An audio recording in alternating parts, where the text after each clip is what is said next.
sur le plateau de Face au territoire sur TV5 Monde, Sego. Elle a évoqué le retour du service militaire pour les jeunes délinquants pour lequel elle s'est montrée favorable. Est-ce que vous, moi, je suis pour aussi. Bien sûr. Gilles Verdez, vous êtes pour? Non, totalement contre.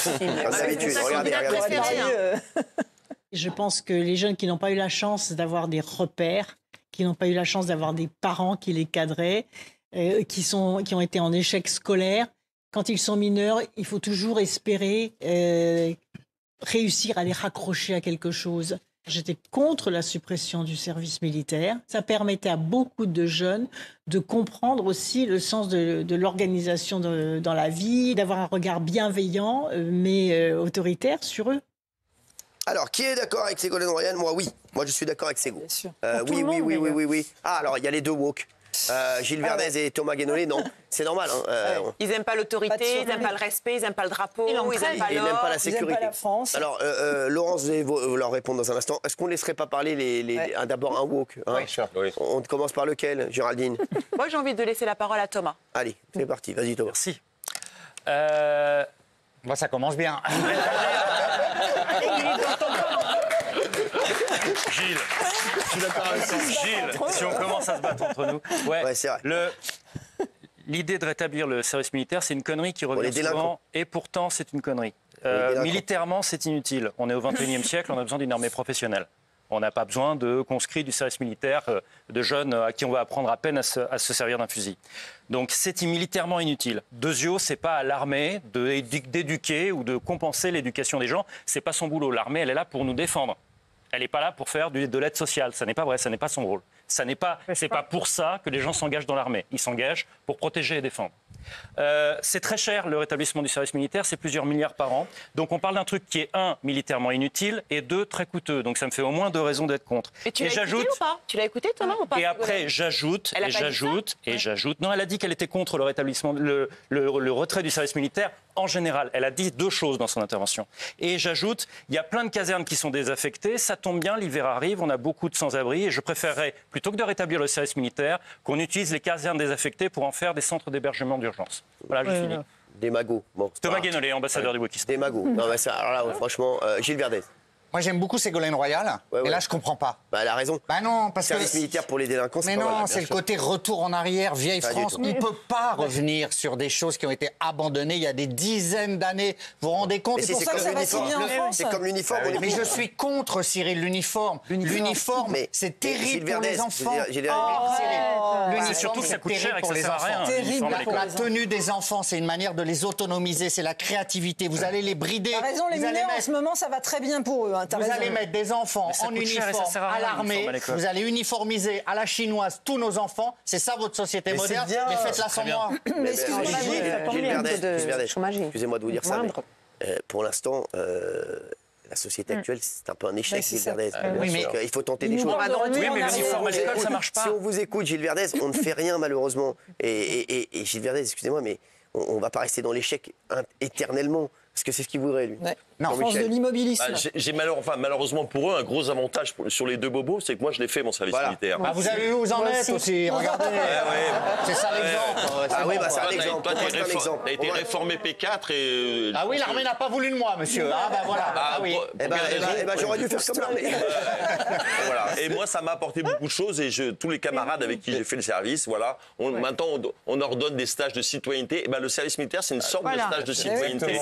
Apprendre plein de valeurs, de camaraderie, d'entraide, de discipline, de faire sa chambre. Pourquoi on l'a supprimé Le respect du drapeau, de respect de la hiérarchie. Pourquoi on l'a supprimé? Répondez à la question. Parce que ça coûtait très cher et qu'il n'y avait pas de menaces précises à l'époque. Voilà. On avait besoin d'une armée qui aujourd'hui ne sert absolument à rien. Je te sais que les dernières études, puisque monsieur aime bien les chiffres, montrent que l'armée française, ça permettrait de défendre 100 km de frontières pendant 3 semaines. C'est tout. Après, on a la ramasse. Et c'est le service militaire qui va permettre de... Non. Oui, excuse-moi, mais toutes les armées qui combattent aujourd'hui, elles font appel à des appelés. Notre armée, c'est à peu près la 6e ou la 7e du monde. Mais non, elle sert à une armée qui ne sert à rien. On serait ratatiné. On n'a pas de munitions. Tu connais rien, c'est pas grave. Non. Ne serait-ce que pour les jeunes, excuse-moi, on enseigne des valeurs aux jeunes qu'ils n'ont plus aujourd'hui, malheureusement. Je pense plus qu'on soit 6e ou 7e. Non. Ah si. Mais non, je vous le dis. Mais non, mais toi, 6e en... Mais oui. En plus, en nombre de l'arme nucléaire, oui, bien sûr. Vous savez comment c'est calculé ces trucs-là? C'est le nombre de chars, de missiles, d'ogives nucléaires. C'est comme ça. Je dis pas qu'on est au niveau des Américains. Je dis juste qu'il y a beaucoup de pays qui ont des armées moins bonnes que nous. C'est ça que je vous dis. C'est pas la même chose. Oui, mais je vais vous dire. Le niveau nécessaire pour être parmi les meilleurs est plus bas que ce qu'on croit. Mais non, mais vous savez, je vais vous dire, le classement en fait, il est un peu. Je vais vous expliquer comment ils font le classement. Il est complètement tronqué parce que c'est le nombre. Ils font le nombre, donc ça n'a rien à voir. Il y a aussi la qualité, quand même. De toute façon, Ségolène Royal, elle ne parle pas de ça. Elle cherche des solutions parce que pour la jeunesse d'aujourd'hui. Et je suis désolée, le service militaire, c'était justement au temps de communautarisme, on vit tous. Voilà, exactement. C'était la seule année où les gens, les classes sociales se mélangeaient et c'était excellent. Et on en a encore plus besoin aujourd'hui. Elle dit pas ça pour améliorer l'armée française. Elle a raison. On en a encore plus besoin aujourd'hui. C'est pas le problème de l'armée française. Pardon, juste, mais je suis d'accord avec. En fait, t'es à côté de la plaque. Non, mais c'est pas ça. C'est que, en fait, je suis d'accord avec toi sur l'idée qu'il faut un effort éducatif, etc., et de réinsertion. Je suis totalement d'accord. Mais c'est pas le boulot des militaires. Les militaires, ils sont là pour nous protéger et nous défendre. Le boulot d'éduquer, c'est l'éducation nationale. L'éducation à des militaires, c'est complètement. Ça n'a rien à voir. C'est en plus. C'est ça qu'elle dit. C'est un truc en plus. Avec le boulot des militaires, parce que quand il y a des grèves ou des trucs comme ça, qui on appelle pour nettoyer les rues et autres, c'est les militaires. C'est ça. Et je suis pas d'accord avec ça non plus. Les militaires n'ont pas à pallier d'autres services. Se servir des armes, je suis désolée, le rôle de l'armée, il est multiple. Non, aussi bien le sauvetage, le rôle des militaires, c'est de nous défendre. S'il vous plaît, Isabelle défonce. Oui, et pardon, mon frère était militaire. Il faisait du sauvetage. Il faisait du sauvetage en montagne, il faisait de tout. Donc, au nom de quoi tu dis, vous êtes des militaires, donc vous devez que tirer? C'est pas ce que j'ai dit. Ce n'est pas ce que j'ai dit. Ce n'est pas ce que j'ai dit. Il y a des missions de maintien de la paix. Il y avait un vrai brassage. Alors, juste Isabelle, si je peux me permettre. Apparemment, Jean-Michel Maire a bien retenu la leçon parce qu'apparemment, il lui disait vous êtes des militaires, vous devez que tirer. Il n'a pas compris. Il a bien compris ça. Ça, il a bien compris. Oui, on ne vit pas du tout dans le même pays que Thomas et Gilles, je crois. Vous avez vu toute l'insécurité qu'on a, tous les problèmes de délinquance, etc. Non, c'est un fantasme. Oui, mais je crois qu'on vit pas. Ils sont dans le pays des bisounours. Le service militaire, ça te permet de cadrer les jeunes, ça te permet de renouer avec un sentiment d'appartenance à la patrie. On regarde tous les pays où il y a le service militaire, les gens sont contents d'être disponibles pour leur pays. Vous avez vu les tensions sont en train de s'accumuler partout. Imaginez un jour on a un problème, on voit que le monde est sous tension aujourd'hui. Si on a un problème, on sera bien content d'avoir des réservistes, d'avoir des jeunes qui seront là pour défendre les intérêts du pays. Donc je sais pas dans quel monde vous vivez, les Thomas et les Gilles. Je crois que vous vivez il y a 3 siècles encore, les gars. En 2024. Si je peux me permettre, Thomas Guénolé, parce que j'ai le truc là sous la main. Sachez que la France est la 9e puissance. Bon, j'étais pas loin. Voilà, et 10e, c'est l'Italie. Oui, mais c'est biaisé comme vous l'avez dit. 8e, le Japon. 7e, Pakistan. Et on est 9e, c'est pas mal. 6e, Corée du Sud. 5e, Royaume-Uni. Ils sont bien mieux que nous. Tout cela. Oui, le Royaume-Uni est meilleur que nous. Oui. Chine, 3e. Mais on est 9e, on n'est pas des Brest. C'est bon. Russie, 2e. Et États-Unis, 1e, bien entendu. Mais je suis désolé. Attention, ça veut rien dire. Comme Jean-Michel, on s'y connaît un petit peu. Parce que dans le monde de s'il vous plaît, Jean-Michel, on s'y connaît un petit peu. Aujourd'hui, il y a des... Je vais vous dire, ça serait compliqué pour nous de rentrer dans un conflit avec des mecs qui... On ne pèse rien. Exactement, bien sûr. On ne pèserait qu'en cas d'attaque ultime et qu'on soit obligé de faire... C'est pas vrai, pardon. Ça dépend de quoi on parle. Si on parle des opérations commando, on est super bon. On est vraiment super bon. La Légion étrangère est l'une des troupes d'élite dans le monde. Thomas aussi. Thomas, je t'écoute attentivement, il y a quand même une petite musique qui court parfois là. Chez ces gens d'extrême gauche. Je ne suis pas d'extrême gauche. Si, je n'ai jamais Hier, la police, c'est un peu un danger pour notre liberté. Et là, l'armée, en fait, on a l'impression que c'est un gros mot. Non. On a l'impression que quand on dit qu'on va mettre nos enfants délinquants à l'armée, en fait, c'est une insulte. C'est pas leur boulot. C'est quoi le problème, en fait C'est quoi le problème de la Marseillaise, du montée du drapeau, du socle commun? En fait, on a l'impression que ça te révulse, en fait. Pas du tout. On a l'impression que ça te dégoûte au plus profond de toi. En fait, c'est dans ma tête, mais c'est l'impression que tout le monde a quand on t'écoute. Non, c'est parce que vous projetez un cliché sur mon cas. Mais Journée Laurence. En fait, moi, je suis une ancienne militaire. Ah bah voilà, bien fait pour vous. Alors là, bien fait pour vous. Là, elle vous a mis. Je suis une ancienne militaire parachutiste. Et je peux dire que, oui, l'armée, c'est bien, ça donne un cadre aux jeunes, ça leur apprend à se lever de bonne heure, à aller travailler, à respecter l'autorité, ça leur donne plein de valeurs qu'ils n'ont pas forcément. Alors moi, je préférerais voir tous les jeunes à l'armée plutôt que les voir en bas des immeubles à tenir les murs. J'ai envie de dire quelque part, oui, ça leur apprend la vie, puis c'est 1 an. Et quelque part, après, ils respectent aussi le drapeau, ils respectent la patrie. Et puis, si demain on est attaqué, mine de rien, à l'heure actuelle, moi, ça me fait peur.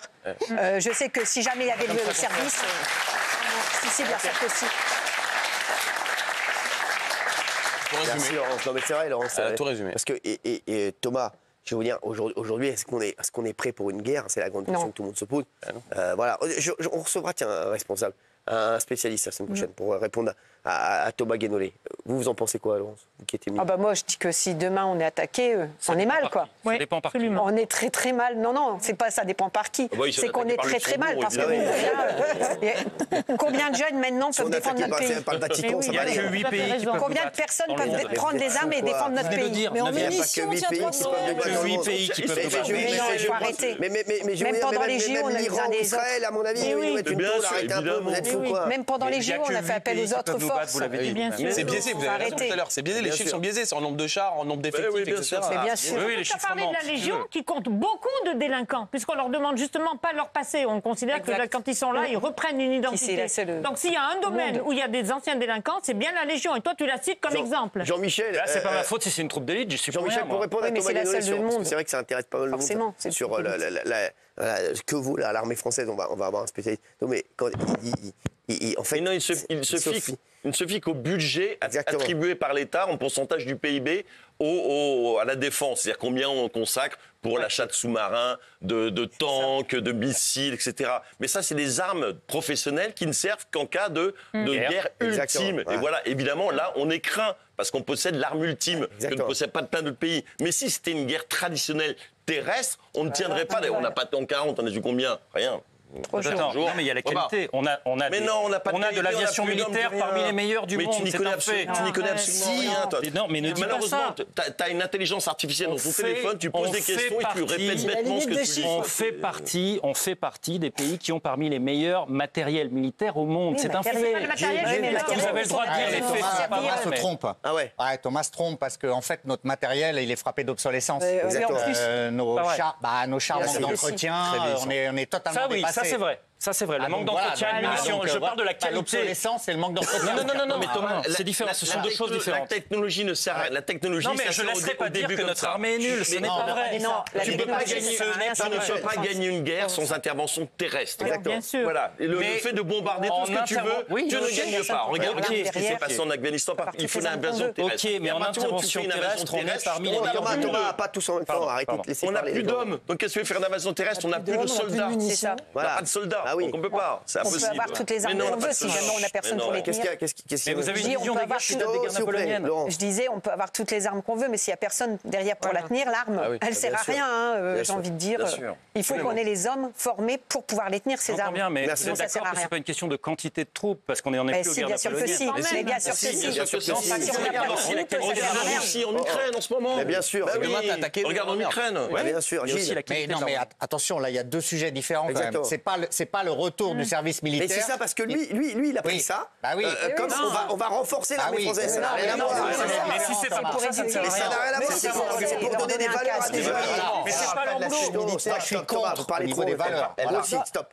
Je suis contre au niveau des valeurs, mais ça n'a rien à voir avec le renforcement de notre armée. Ça, c'est le matériel, c'est tout à fait différent. Ça n'a rien à voir. Et là, il se trouve que, hélas, on est dépassé. Moi, je ne suis pas contre l'armée, mais notre armée, elle est dépassée. C'est pas l'argent qu'on investit, il est souvent mal investi. Même des militaires de haut rang le disent. Bien sûr. Voilà, il faudrait une rénovation de notre matériel. La seule chose qu'on ait, c'est notre dissuasion nucléaire qui fonctionne. Voilà, c'est tout. Guillaume.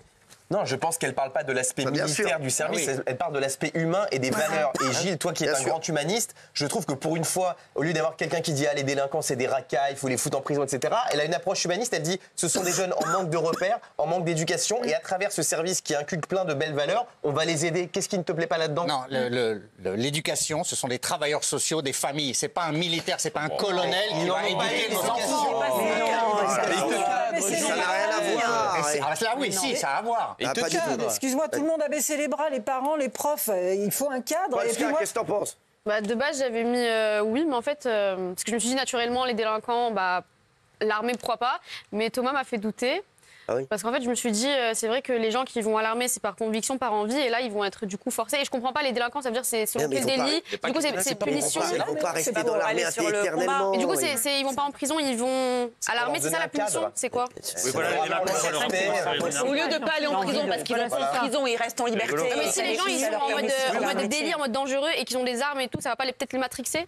Non, mais non, parce qu'ils seront encadrés. Je crois pas. Merci. En tout cas, là, il y a eu 3 sujets en un. C'était du frappe et tout. Alors, on se retrouve